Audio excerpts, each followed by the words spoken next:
Hoje eu quero refletir um pouco sobre aquelas tecnologias que nós já sabemos que vamos ter em 2030, porque já existem e vão apenas ganhar alcance e aperfeiçoamento, e tentar deduzir um pouco o que pode vir como desdobramento dessas que a gente já conhece. Mas o mais importante dessa live, além da mensagem no final, que é sempre o mais importante, é a gente tentar entender como isso vai se manifestar no nosso cotidiano, né? Na nossa cultura, no sentido daquilo que a gente cultiva, daquilo que a gente vive, né?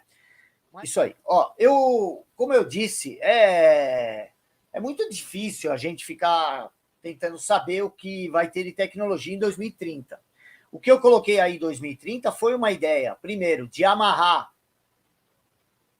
com a Agenda 2030, até porque pela primeira vez, assim, um projeto desse que tem uma data, e não é uma data de início, é uma data de término das implantações, né?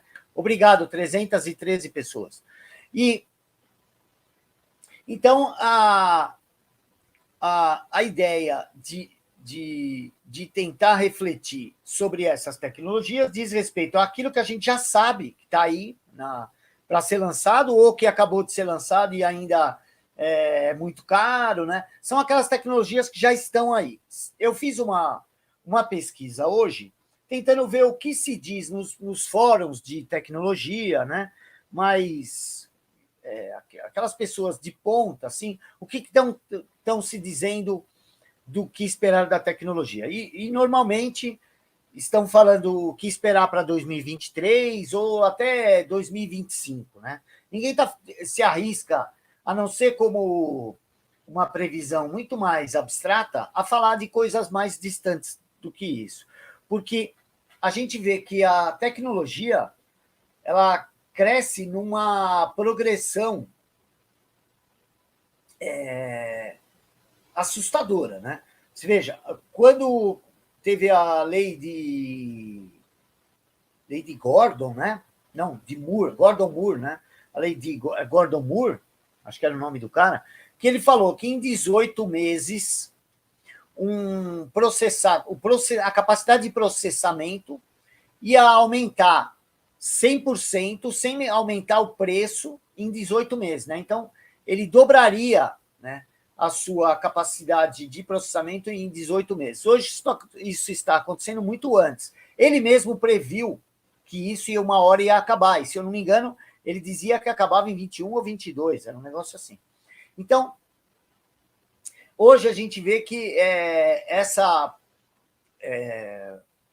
progressão, essa multiplicação, o aperfeiçoamento, né, e até a queda do custo que torne acessível para a maioria das pessoas, está acontecendo numa velocidade cada vez mais rápida, né? Porque ela obedece à ideia do espiral, né?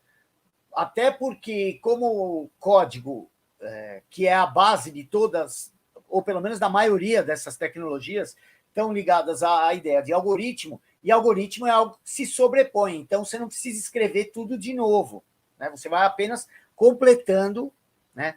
Dando aquele código antigo uma nova interpretação ou um complemento. Grosseiramente é isso, né? Então, o que a gente vê de 2023 e 2025, principalmente? Eu selecionei alguns itens que se repetem em todos, né? Tem uma lista que foi tirada de um estudo da Huawei, a outra do Massachusetts Institute of Technology, né, o MIT. Coisas até aqui do Brasil, alguns desses periódicos de divulgação científica, né, não tantos periódicos científicos, eu dei uma olhada mais em divulgação científica na área de nanotecnologia, de nanodispositivos, esse tipo de coisa. Então, eu fiz um resuminho aqui rápido, eu já vou ler, por isso que eu estou hoje com o notebook, porque assim fica mais fácil para não esquecer nenhum desses itens aqui, que isso aqui é uma listinha. Mas o que eu quero fazer hoje? A gente refletir imagina tudo isso que eu vou falar conectado, implantado, com o restante que a gente conhece dos ODS da Agenda 2030 e todo o restante das coisas, com uma margem aí, tentando dar uma margem de erro que pode variar tudo dependendo de eventos geopolíticos de grande impacto, né? Vocês vejam que eu estou tentando evitar aquela palavra lá, né?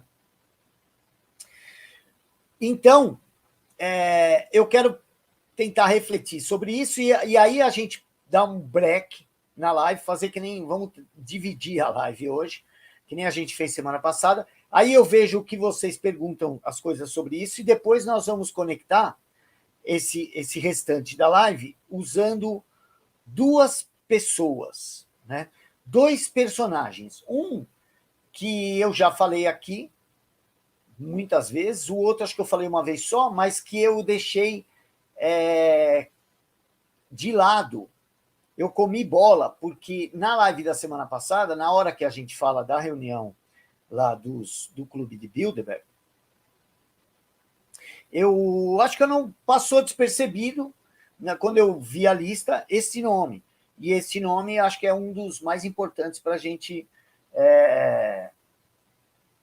entender o alcance que pode ter sido essa reunião, né?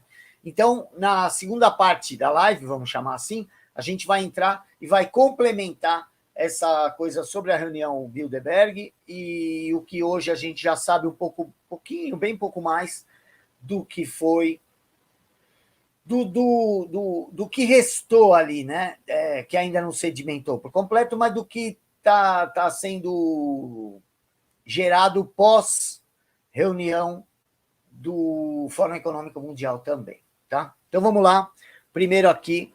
Primeira da tecnologia que está em todos os centros de discussão tecnológica é o blockchain e as criptomoedas, né? E todo esse processo como forma de digitalização, não apenas do sistema financeiro, mas até mesmo de sistemas eleitorais, de sistemas que exijam segurança, até sistema, tudo ali. O blockchain vem sendo defendido dentro do Fórum Econômico Mundial. Teve uma reunião com uma apresentação de uma diretora do Federal Reserve sobre isso. Tá? Então, vamos imaginando aí 2030, é praticamente certo que a gente vai ter um mundo com muito mais coisas de blockchain do que temos hoje. Né? Muito mais. O crescimento anual, eu estava vendo hoje, assim, multiplica muito, assim, é praticamente no mesmo ritmo que estava daquela multiplicação do processamento dos chips lá, né? Dessa lei aí da multiplicação. Aí uma coisa que já está dando para ver, principalmente depois que eu li uma matéria sobre a Amazon, a ideia de software alugado, né? Você não instala mais nada, você acessa o software. Então, seja o teu... Por causa do hardware, né? Você não vai mais precisar ter um hardware enorme para instalar um monte de coisa no teu computador e muito menos o HD, porque você vai usar a nuvem. Então, isso tem um fator...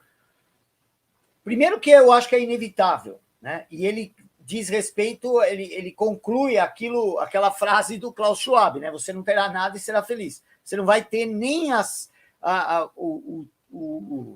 os teus arquivos digitais, eles vão estar num espaço que você vai locar dessa nuvem.